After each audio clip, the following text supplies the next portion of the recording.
सभी बच्चों का मैथ्स क्लासेस के अंदर वेलकम। सभी ध्यान देंगे, आज से हम 11th क्लास स्टार्ट कर रहे हैं। 11th मैथमेटिक्स के अंदर ध्यान से सुनिए, सेट थ्योरी स्टार्ट किया जा रहा है। सब बच्चे ध्यान से सुनेंगे। सेट थ्योरी का जो कंसेप्ट है वो आपको बहुत यूज़फुल रहता है पूरी की पूरी मैथमेटिक्स के अंदर। चाहे आप फंक्शन पढ़ो, चाहे रिलेशन पढ़ो, इन सब चीज़ों में, साथ में प्रोबेबिलिटी पढ़ो, हर जगह सेट थ्योरी काम आती है। तो आज हम उसको बिल्कुल ज़ीरो से तैयार करेंगे और आपको एक एक कंसेप्ट आपका क्लियर होगा। देखो, हमारे जो पढ़ाने का जो रूटीन क्या रहेगा वो मैं आपको बता रहा हूँ। हम दो पार्टों में आपको पढ़ाएंगे, एक तो पार्ट ए और एक पार्ट बी। ध्यान से समझेंगे, पार्ट ए जो होगा वो क्या होगा और पार्ट बी क्या होगा। जैसे अपन ने फर्स्ट डाल दिया इसको और इसको सेकंड डाल दिया। पार्ट ए के अंदर आपको जो मिलेगा बच्चों, वो मिलेगा कंप्लीट आपका जो एनसीईआरटी की जो बुक है, जो बोर्ड एग्ज़ाम होती है, उसका कंप्लीट सिलेबस मिलेगा उसके अंदर। पार्ट बी के अंदर जो मिलेगा उसी टॉपिक से रिलेटेड एडवांस होगा, जो आईआईटी जेईई लेवल का होगा। जिससे आपको एक और बेनिफिट होगा कि आप लोगों की एडवांस तैयारी हो पाएगी। तो सबसे पहला उद्देश्य तो पार्ट ए का रहेगा, अर्थात आपका कंप्लीट 11th क्लास जो है, जो आपके एनसीईआरटी की बुक है, वो कंप्लीट करवाई जाएगी। ध्यान से सुन लीजिए। सबसे पहला टॉपिक हम बात करेंगे यहाँ पर सेट की। तो देखिए बच्चों, सबसे पहले हम बात करते हैं सेट थ्योरी।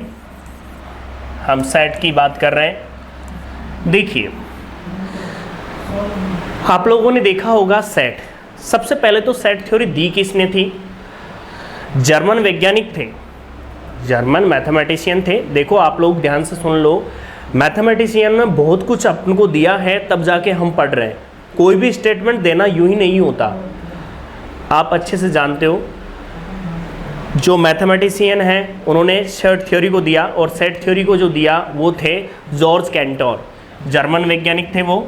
और आपको ये बात ध्यान से सुनना है कि वो संगीत के भी शौकीन थे। वो किसके शौकीन थे भाई? आप लोग जब हायर स्टडी करोगे तब आपको पता चलेगा कि मैथमेटिशियन बहुत सारी चीज़ों के शौकीन होते हैं। ऐसा नहीं होता कि वो केवल मैथ्स में ही इंटरेस्ट रखते हैं, ऐसा नहीं है, ठीक है। तो सेट थ्योरी उन्होंने दिया, और जिसको हम पढ़ रहे हैं आज, जो उन्होंने हमको प्रेजेंट किया, तो आज सेट थ्योरी के बारे में हम बहुत कुछ पढ़ते हैं। देखिए बच्चों, सबसे पहली बात सेट थ्योरी की डेफिनेशन के बारे में आते हैं अपन। तो सबसे पहले देखिए डेफिनेशन, बिल्कुल रिलैक्स से समझना है। वस्तुओं का सुपरिभाषित संग्रह एक समुच्चय कहलाता है।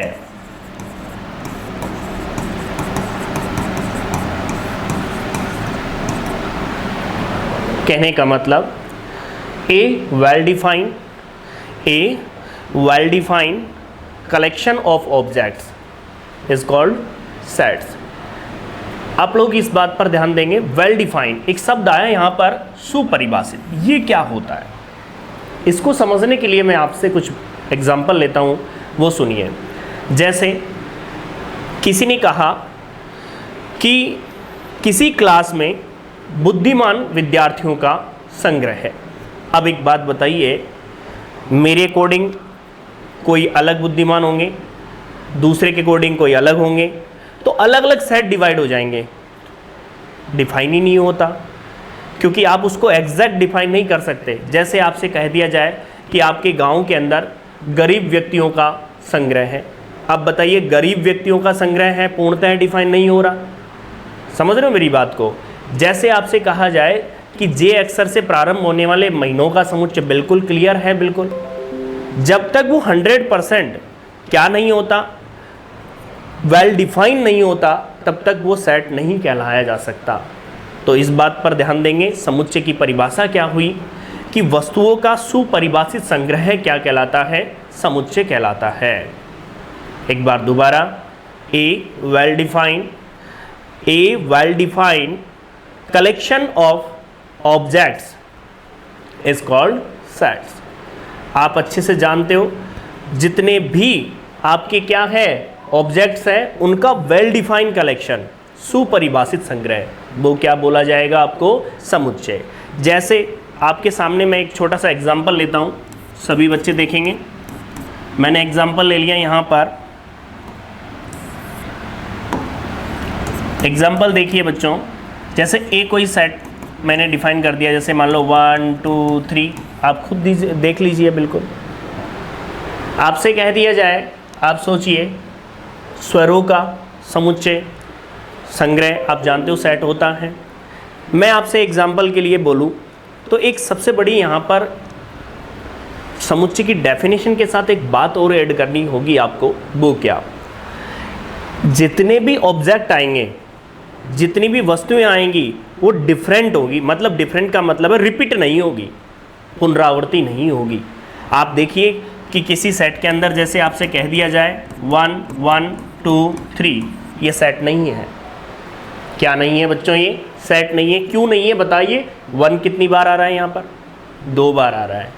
तो सबसे पहले तो इसमें क्या नहीं होता समुच्चय के अंदर, आपको पता हो तो पुनरावृत्ति नहीं होती। ये विशेष रूप से आपको ध्यान देना है, क्योंकि ये सबसे बड़ी गलती हो जाती है। क्योंकि समुच्चय को जब पहचानते हो आप, तो सबसे पहले ये देखो यहाँ पर सभी डिफरेंट अवयव है, जबकि यहाँ पर हम बात करें तो रिपीटेशन है।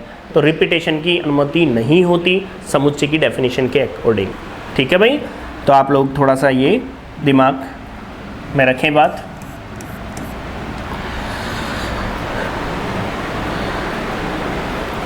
जैसे मैं आपके सामने एक और एग्जाम्पल लेता हूँ, राजस्थान की नदियों का संग्रह। थोड़ा सोचें, राजस्थान में जितनी भी नदियाँ होगी फिक्स हैं और उन्हें आप डिफाइन कर सकते हो, तो क्या होगा? समुच्चय होगा। सेट थ्योरी को मैं एक बात अब बोल देता हूँ आपसे, समझने के लिए आपको उसको व्यवहारिक चीज़ों के साथ जोड़ना होगा आपको। और जब आपके दिमाग में बुक के अलावा जितनी भी बातें हैं वो भी क्लियर होती है, तो सेट थ्योरी बिल्कुल क्लियर हो जाएगी आपके दिमाग में। ऐसा नहीं होता कि केवल एक एक्सरसाइज ले ली आपने, उस एक्सरसाइज के सवाल कर लिए और आप समझ रहे हो कि सेट थ्योरी आपकी हो गई। ऐसा नहीं होता, ये ध्यान रखना आप लोग। ठीक है भाई? तो देखिए बच्चों, और यहाँ पर सुनिए और एग्जाम्पल लेते हैं। अंग्रेजी वर्णमाला, अंग्रेजी वर्णमाला के अक्षरों का संग्रह है। क्या बोला मैंने? अंग्रेजी वर्णमाला के अक्षरों का संग्रह है। एक बात बताओ बच्चों, अंग्रेजी वर्णमाला के अक्षरों का संग्रह फिक्स है, डिफाइन है, कोई बताइए इसमें क्या दिक्कत है? समुच्चय होगा। आपसे कह दिया जाए कि अच्छे फलों का संग्रह है। अब एक बात बताओ, मैंने कहा कि राम को आम अच्छा लगता है, श्याम को अनार अच्छी लगती है। बताइए कैसे कह देंगे कि अच्छे फल का सेट संग्रह कौन सा होगा?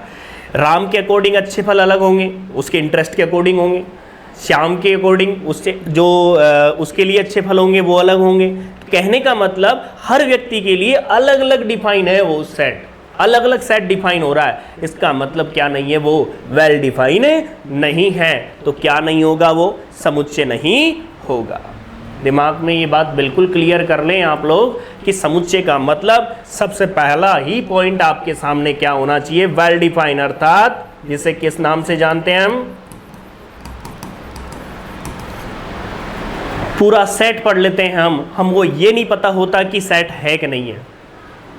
तो सबसे पहले तो ये पता होना चाहिए आप लोगों को कि समुच्चय है कि नहीं है। तो उसके लिए एक ही कंडीशन आपके दिमाग में होनी चाहिए, वो क्या होनी चाहिए? वो सुपरिभाषित होना चाहिए और साथ में डिस्टिंक्ट, मतलब जो ऑब्जेक्ट्स होंगे वो क्या होंगे? अलग अलग होंगे उसके अंदर। क्लियर है? बिल्कुल।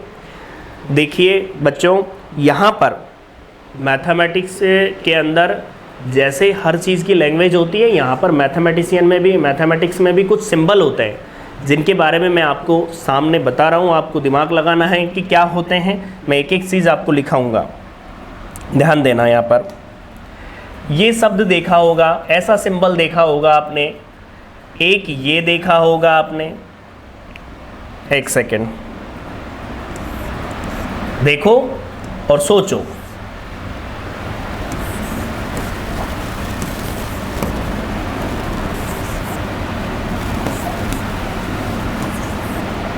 देखो कुछ सिंबल लिखता हूँ केवल आप लोगों के लिए, जज करने के लिए, ये देखने के लिए कि ये सिंबल हमको उस बुक के अंदर मिलेंगे।